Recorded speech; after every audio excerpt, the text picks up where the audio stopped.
Buenos días, soy Vanessa Vallejo y ustedes están escuchando el podcast del Pan Am Post. A nuestros lectores, bienvenidos como siempre. A quienes nos escuchan a través de YouTube, les recordamos que pueden oírnos sin retraso si se suscriben en nuestro sitio web. Nicolás Maduro, el tirano de Venezuela, ha estado actuando de forma sospechosa. Ha anunciado cambios en lo económico, como por ejemplo eliminar la ley de ilícitos cambiarios, de modo que ya no sea ilegal que los privados hagan transacciones con dólares a la tasa de cambio que quieran. En el podcast de hoy le explicamos en qué consiste este y los otros cambios que se le han ocurrido a Maduro. Pero además hablamos de la estrategia política que hay detrás de esto.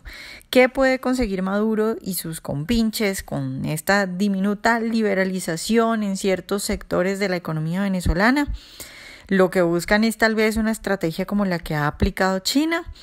Y en todo caso, sería preferible que las cosas sigan igual a que Maduro, aún habiendo una estrategia sucia detrás, que eso es seguro, realice algunos pequeños cambios que puedan por lo menos permitir que la gente tenga que comer. Hablamos de todo esto en nuestro programa de hoy con Oliver Pérez, liberal venezolano y director del partido político Integridad. Oliver, buenos días y gracias por estar de nuevo con nosotros. Gracias a ti, Vanessa, por la invitación, nuevamente agradecido. Bueno, Oliver, pues en Venezuela está pasando algo muy extraño para alguna gente y es que Maduro aparentemente está haciendo un mea culpa. Ha dicho que él tiene responsabilidad en lo que ocurre en Venezuela y ha intentado algunos cambios, ha empezado algunos cambios pequeños, pero pues son cambios. Quiero empezar pidiéndote, nuestra idea hoy es analizar a dónde va a llevar eso y cuál es la intención de Maduro, pero quiero empezar pidiéndote que de pronto le expliquemos un poco a la gente y digamos por encima por lo menos algunos de esos cambios que se le han ocurrido a Maduro ahora. Sí, bueno, fíjate, Vanessa, que en la campaña presidencial, en la última, bueno, que eso no fueron elecciones, ¿no? De estas elecciones de este año, en una de las visitas de Maduro a una región del país que pertenece al distrito metropolitano que se llama Guarenas Guatire, es un eje que está como a 25 minutos de Caracas, ¿no? Él asomó la posibilidad, no asomó, él dijo que él iba a hacer de ese eje una zona especial, ¿no? Y eso es una idea que ya ellos más o menos en el 2015, 2016 le habían tocado tímidamente. Bueno, vamos a tener que crear unas zonas especiales donde podamos establecer que si centros de producción agrícola y bueno, todas las fantasías que ellos inventan para tener un socialismo, ¿sabes?, autosustentable y que permita que los venezolanos puedan producir todo lo que consumen, algo que de todas es una mentira, porque ningún país en la actualidad puede producir todo lo que consume, ¿no?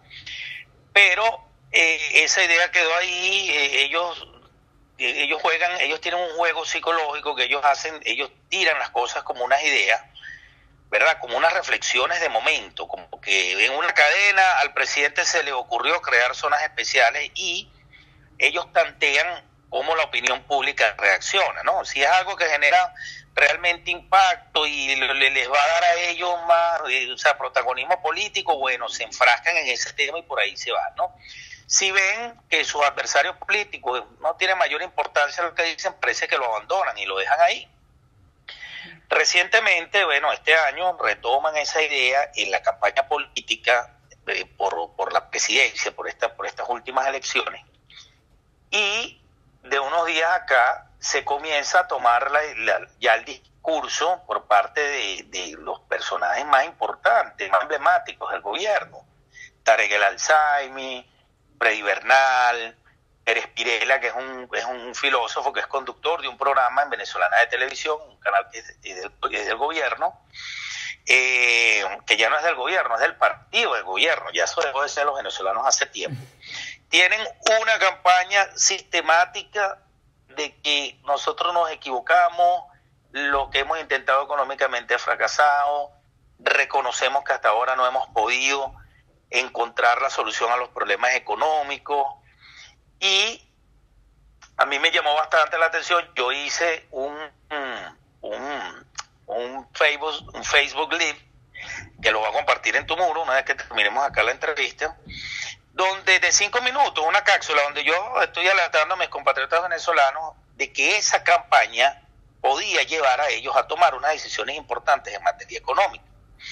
¿Por qué? Porque el mismo Lenin, antes de morir, sabemos que Lenin fue el artífice de toda la revolución y allá en Rusia, y él tomó unas medidas de esta naturaleza, ¿no? O sea, fue a organismos internacionales, fue con inversionistas privados y pidió la ayuda para rescatar el sistema, porque se dieron cuenta de que hace falta mercado, a juro. O sea, ya lo que pasa en Venezuela, ya el sistema es insostenible, pero hay algo detrás de todo esto, ¿no? Que para mí viene a representar el corazón de lo que está detrás de todo esto, ¿no? Todo este maquiavelismo. Estos señores, el sistema financiero internacional les tiene rastreado todas las fortunas que tienen, ¿no?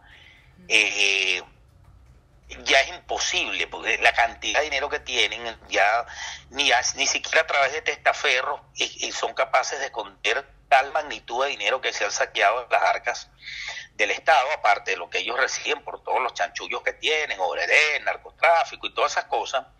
Y no les ha quedado otra, es lo que pienso yo, que traerse ese dinero al país, a hacer unas reformas económicas y entonces ellos convertirse no solamente en la élite política que lo son hoy, un partido que tiene 20 años gobernando, y no solamente el partido, sino las mismas caras, ¿no?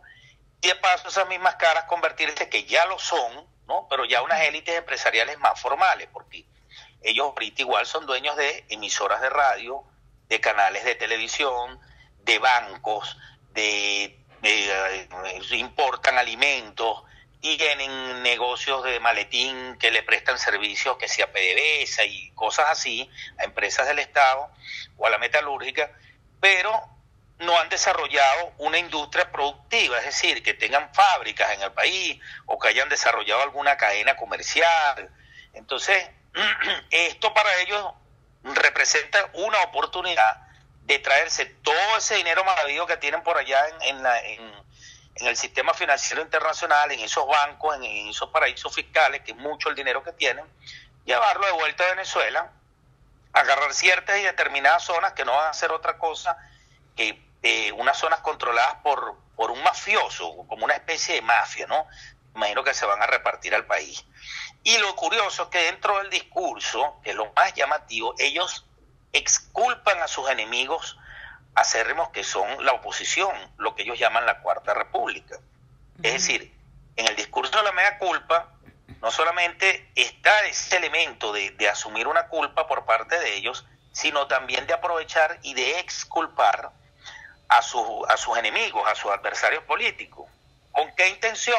Bueno, me imagino que será buscando la aprobación, una repartición entre estas élites políticas, ya no solamente del poder, como efectivamente lo tienen, porque tanto esa oposición falsa como el oficialismo se han venido repartiendo el poder por los últimos 20 años. Aquí ha habido gobernadores, alcaldes, hay diputados de oposición, no es que el partido de gobierno ha cooptado todos los cargos políticos, no, ellos se han repartido el poder ciertamente y se han lavado la cara unos a otros. Y entonces yo creo que esta es la oportunidad ahora del partido de gobierno de lavarle la cara a los sectores opositores con el fin de que apacigüen a la población, en el sentido de que si hacen estas reformas, obviamente va a venir una mejoría en la economía. Eso es indiscutible. Cualquier cosa que se haga en una economía como la venezolana va a traer como consecuencia una mejoría inmediata, porque es una economía que está totalmente destruida. Entonces, por más que intenten, si el intento sea esto de un capitalismo de amigotes, de un capitalismo de Estado, donde una élite va a manejar la riqueza y va a manejar las empresas, y ellos son los únicos que van a poder tener grandes empresas dentro de esos territorios, ellos y sus socios internacionales, que sabemos que son puras mafias, aún a pesar de eso, la economía, por supuesto, va a mejorar. Entonces, eso puede, que es el temor que yo tengo, de apaciguar el ánimo del venezolano, de los miles, de los millones de venezolanos que todavía están en el país, en el sentido de exigir un cambio de sistema, porque este sistema lo que nos va a convertir a nosotros, a los venezolanos, es en una mano de obra barata, como los chinos, ¿no? O sea, una cuestión donde el empleado o el venezolano común de a pie es una mano de obra barata para que estos señores puedan hacer productos que puedan, no sé, exportar, intercambiarlos, colocarlos en algunos mercados internacionales y a cambio recibir ellos dólares, ¿no? Y al venezolano de a pie pagarle con una moneda mala. O sea, ellos producir y vender en dólares, y al venezolano entonces de a pie que reciba la moneda venezolana, que sabemos que no tiene ningún tipo de valor en los mercados internacionales. Algo así muy parecido como lo que hay en Cuba. En Cuba hay algo muy parecido. Hay grupos empresariales en Cuba, y por lo menos la industria del turismo se mueve a punta de dólares, eso lo sabe todo el mundo, pero el cubano de a pie lo que vive es con la moneda mala, y algunos que otros pueden vivir con el CUC. Entonces ahí sí va a ser definitivamente un viraje de esta gente que les va a permitir perpetuarse en el poder. De mejorar un poco la economía, yo vaticino que esa gente pudiera permanecer muchísimos años en el poder, porque ya no hay el ánimo ni la urgencia de sacarlos si la gente ve que hay una mejoría en la producción, en la disponibilidad de alimentos, en la accesibilidad a productos de la cesta básica, incluso de medicina. Fíjate que tenemos en Venezuela, si no me equivoco, desde el 2003, está montado las leyes de ilícitos cambiarios, y ellos en cuestión de horas, con su Asamblea Nacional fraudulenta, esa que montaron ahí en el 2017, el año pasado, derogaron esa ley en 2 horas, después que vino esta campaña de la mea culpa y toda esta cuestión. O sea, en un momentico derogaron esas leyes, y tengo entendido que por 90 días están permitiendo importar todas las medicinas que la gente desee, todo el que quiere importar medicinas, que le importe a arancel cero. O sea, por una parte, como que están reconociendo que hay una crisis humanitaria con respecto al tema de la disponibilidad de medicamentos, que me parece que eso es muy grave. En las farmacias hay de un 90 a un 95% de productos agotados, y ese 5% que se consigue es totalmente inaccesible. O sea, un pensionado no puede comprar una caja de losartán, que es para la atención, no le alcanza el salario ahorita de su pensión, o sea, lo que recibe de pensión no le alcanza ni para comprar una cajita de pastillas, de 20 pastillas para la atención. Entonces, aparte de eso, bueno, fíjate, 3 elementos, rapidito. Eliminan la ley de ilícitos cambiarios, permiten las importaciones a arancel cero de medicinas, a lo mejor también lo hacen mañana o pasado en otro sector como los alimentos, y hablan de zonas especiales, ¿no? Entonces, 3 elementos que vienen detrás del discurso de la mea culpa, y por ahí ya vemos que después del evento que si tenemos chance lo conversamos 1 o 2 minutos, no es el tema porque nos ocupa hoy, del atentado que le hicieron recientemente a Nicolás Maduro. Ya sectores de la oposición están comenzando a reunirse, aparentemente en tu país, ¿no? Allá en Nariño. Sí. Están a puerta cerrada, reunidos, que si Julio Borges y todos estos señores que tienen 20 años pelándole los dientes al gobierno y diciendo que vamos a salir de esto en unas elecciones democráticas, y el mismo Enrique Capriles ya están empezando a hablar de pronunciándose de que la violencia no es el camino, que el camino siempre es pacífico, que es democrático.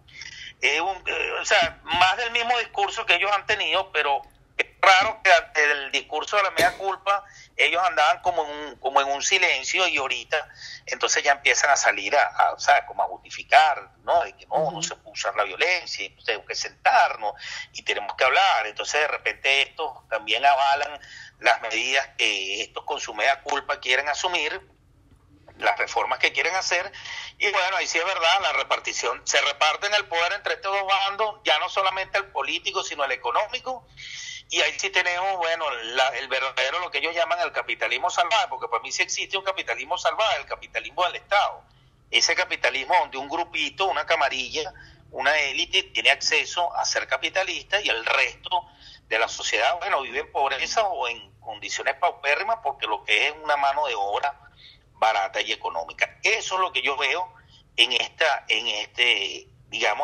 nuevo viraje, en esta nueva estrategia, esta nueva retórica con la que tienen inundadas las redes sociales los señores y todos sus artículos de opinión y todos sus intelectuales orgánicos. Porque aquí es que por lo que dice uno lo repiten todos como loro a su manera, pero siempre lo mismo, ¿no? O sea, es culpa de nosotros. Ellos, después de 20 años, me disculpan, ellos descubrieron, que hace 500 años descubrieron los escolásticos españoles, ¿no? Que a mayor oferta de productos, o sea, los precios bajos, o sea, como que están descubriendo las leyes de mercado, ¿no? Sí. Algo que tiene 500, no sé, y tantos de años ya que se descubrió, ellos ahorita que están empezando a darse cuenta que sin mercado, sin nada de capitalismo, sin producción, entonces ya es insostenible el modelo que tienen en Venezuela. Oliver, pero a ver, mirándolo desde otro ángulo, en este momento, hasta donde yo tengo entendido, no hay protesta, no hay gente en la calle, no hay una organización, digamos, para tumbar a Maduro. Sí, sé que hay chicos, sobre todo libertarios, con los que he hablado, que me dicen que ellos están haciendo el trabajo de largo plazo, que sería el trabajo de educar a la gente y de explicarle las cosas. Entonces, en ese sentido, no veo yo pues que vayamos a poder afirmar que es que con estas nuevas medidas se van a calmar los ánimos, porque no hay ningunos ánimos de nada, según lo veo yo. Lo otro es que tú crees que porque las cosas mejoren un poco, porque claro, el mercado es tan maravilloso que con cualquier pequeño liberalización que se haga, pues se nota el beneficio. ¿Tú crees que con los pequeños beneficios que puedan venir, por lo menos con estas medidas, la gente se vaya a olvidar de lo que es Maduro y de lo que es el chavismo y de lo que hizo la MUD? Lo que pasa es que la dinámica de la sociedad es un poco compleja, ¿no? Fíjate. Deng Xiaoping vino después de Mao y siendo Deng Xiaoping ya un gobernante, lo que llaman la masacre de Tiananmen, una protesta que se hizo ahí en una plaza, fusilaron y mataron, yo no sé, asesinaron a yo no sé cuántos chinos que protestaron, y en ese momento le estaba haciendo unas reformas económicas. Y el pueblo chino para mí se calmó. O sea, la fuerza del mercado es uno de los temas, uno de los grandes, de las grandes paradojas de la libertad, ¿no? Porque nosotros siempre hablamos, o un grupo de libertarios habla de libertad y otro grupo hablamos de libertades, ¿no? En el sentido de que las libertades económicas privan por sobre las libertades políticas, ¿no? La gente puede vivir en un régimen autoritario, en un régimen, sí, militar, así, todo de, digamos, en una dictadura. Las han habido y nosotros lo sabemos. Hay dictaduras o regímenes autoritarios de mano dura, de mano fuerte, pero donde hay libertades económicas. Entonces la gente decente, que no se quiere, que la política no es un área que mientras no los afecte económicamente no le importa, y la mayoría de los empresarios son así. Entonces yo pienso que mucha gente mentalmente bajaría la guardia en ese sentido, ¿no? Porque bueno, es lo que te explico, teniendo libertades económicas y pudiendo ya tú vivir más o menos decentemente, digamos que producto de tu propio esfuerzo, tú puedas desarrollar un pequeño o una mediana empresa, o el gran empresario recuperar sus niveles de producción, que se aumente el empleo, porque esa es otra cosa que inmediatamente pasa en un sistema donde mejora la economía. Yo pienso que el tema del cambio político pudiera tardarse un poco más, y ahí tendríamos que remontarnos a la época donde cae el muro de Berlín y la manera como cayó el comunismo en Rusia y cómo, digamos, cayó el comunismo en China. En China, en el año 78, Deng Xiaoping comienza a descolectivizar las tierras. Él empezó por hacer reformas económicas antes que reformas políticas, y eso fue una estrategia muy brillante de los chinos, porque les permitió al Partido Comunista Chino conservar el poder político mientras hacía reformas económicas, ¿no? En cambio, en Rusia pasó lo contrario.